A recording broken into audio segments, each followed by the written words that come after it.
Chanel fait son grand numéro et on a été voir la construction, la finition de cette grande exposition, immersion, comédie musicale, galerie, expérimentation olfactive, spectacle cinétique, terrain de jeu et de découverte. C'est jusqu'au 9 janvier 2023 au Grand Palais éphémère. Où est-ce qu'on est ? Sous le chapiteau du grand numéro de Chanel. Combien de temps de travail pour vous là ?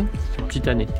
Plus de 6000 mètres carrés accessibles au public. Un grand chapiteau Chanel, des lions avec leurs pattes sur un globe boule disco et à partir des bouteilles de parfum géantes, on accède à des univers. Chaque parfum est représenté par cet énorme flacon. Et puis ensuite, on laisse les gens découvrir en autonomie chaque espace. Comment vous avez eu l'idée d'un projet pareil ? C'est venu de conversations entre différentes personnes de Chanel, de se dire tiens, ce serait bien de faire un événement à Paris, quelque chose qui soit cultivé, qui soit joyeux, qui soit récréatif, qui soit ce qu'un parfum est, hein. C'est-à-dire c'est un moment de joie, un moment de culture, un moment de connexion, un moment d'émotion, un moment sensoriel. Il y a quand même quelque chose de performatif chez Chanel et donc c'est pour ça qu'on s'est dit le numéro et puis bon, numéro de charme, numéro de séduction, les numéros de Chanel. Le numéro 5 est un monde en soi. On entre comme dans la nef d'une chapelle. Il y a des ateliers, des expériences olfactives, des galeries, une galerie d'art inspirée par le numéro 5. Et les œuvres étaient en train d'arriver. Et on mannequinait quelques-unes des robes qui ont marqué la saga publicitaire du 5, portées par les égéries de la maison. Vous allez les mannequiner aujourd'hui, c'est ça ? Oui, on va les installer là tout de suite dans le quart d'heure qui suit, je pense. Le tailleur de Carole Bouquet, la robe immortalisée sur Nicole Kidman, la robe brodée portée par Marion Cotillard. Ce sont des boutons bijoux, c'est un travail exceptionnel. Petit logo Chanel au milieu, mais il faut vraiment être prêt. Totalement sublime. Oui. Et en plus avec la couleur des pierres qui reprend la couleur des broderies aussi, enfin, c'est vraiment subtil. Les danseurs répètent leur chorégraphie et comment ils vont accompagner le flux des visiteurs. Je fais la mise en scène de tous les artistes dans toute l'exposition. Donc on a des comédiens, on a des danseurs, des acrobates, des magiciens. On a, je crois, autour de 90 personnes. Ah ouais, 90 personnes. Ouais, Ah ouais. ouais. On met en scène tout. C'est-à-dire tous les métiers, toutes les émotions, des choses un peu plus psychanalytiques, enfin voilà, ce qu'est le parfum en fait, hein, somme toute. Là, l'idée, c'est d'être dans le bureau d'un architecte un petit peu fou, urbaniste un peu mégalo qui s'est inventé une ville. Les gens vont pouvoir découvrir les maquettes, s'approcher des immeubles. Il y a des petites vidéos qui sont à l'intérieur des immeubles. On peut jouer avec des petites choses ici, on peut faire de la musique si on veut. L'idée, c'est que les gens prennent possession de tout cet espace plutôt de manière autonome en fait. On aime bien les maquettes, nous. Tout le monde aime bien les maquettes. Là, on est dans les exclusifs, une collection de 18 parfums qui sont l'expression du style olfactif de Chanel. Et c'est un petit peu cette idée de fond de scène de théâtre, avec ces fonds de décor qui arrivent, qui montent et qui descendent. Et à chaque décor correspond un parfum, la stèle s'illumine et le parfum se diffuse. Et on peut profiter d'une des 18 olfactions.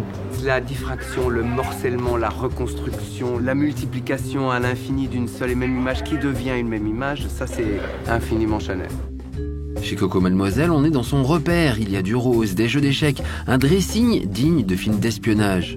Un tour de pilotage, si je puis dire. On va avoir tous ces looks à la manière d'un jeu de super-héros en fait. Ça vous a fait quoi quand vous avez découvert l'espace ? J'ai eu un grand moment d'émotion. J'ai eu la larme à l'œil en fait en rentrant. Sincèrement. Que le spectacle commence!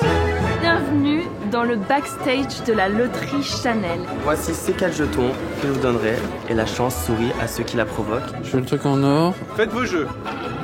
Les jeux sont faits. Ouais, si je gagne pas, c'est que j'allais pas gagner. Regardez où elle est. Ah, elle est en ballottage ? Elle est en ballottage, oui. Juste à côté de l'or, ouais. C'est Mais incroyable. non. Mais si. J'ai envie de vous dire, je vais vous l'accorder. Ouais. Félicitations. Là, tu auras plein de numéros de téléphone qui sont tagués comme si en fait les garçons avaient laissé leur numéro. Et si tu les appelles, tu pourras les appeler, en fait tu auras des messages que les garçons ou les filles ont laissés à Cocomad. On peut vous faire découvrir 3 cocktails olfactifs, l'eau de toilette, l'eau de parfum et le parfum. Non. Est-ce qu'il y en a un spontanément que vous souhaiteriez découvrir? Oh bah 18. 18. La nouveauté, Excellent toujours. choix. Le plus majestueux. L'objectif, c'est vraiment de faire découvrir les 5 univers des parfums Chanel, et que ce soit homme, femme, enfant, de 7 à 77 ans. Oh là là. Et il y a une boutique avec des produits uniques. Ce qui est mignon ici, c'est qu'on aura des produits spécifiques pour l'événement, des idées de cadeaux pour Noël, des jeux d'échecs, des jeux de cartes, des tarots. Qu'on trouve qu'ici. Oui. Et qui peut venir ici? Seulement les égéries de Chanel? C'est un événement gratuit, c'est ouvert à tout Paris. C'est aussi une exposition très populaire, mais dans le sens qu'elle appartient à tout le monde. Parce que je pense qu'il y a quelque chose de Chanel qui dépasse même Chanel. Et donc en fait ici tu rentres comme si tu rentrais dans la pub. Il y a même une expérience de réalité virtuelle où l'on assiste, dans l'appartement de la rue Cambon reconstitué, à la réunion fatidique du numéro 5 entre Gabriel Chanel et son parfumeur. La partie de réalité virtuelle, c'est qu'en fait, je me suis rendu compte qu'en fait, le moment où Gabriel Chanel est en face d'Ernest Beau et va choisir la 5e fiole, pas de photo, pas d'interview, pas de texte, aucun témoin. Donc en fait, à la fois mystère absolu et puis carte blanche pour inventer en fait le dialogue. Donc c'est assez marrant. C'est donc le grand numéro de Chanel au Grand Palais éphémère à Paris et c'est ouvert à tout le monde jusqu'au 9 janvier 2023.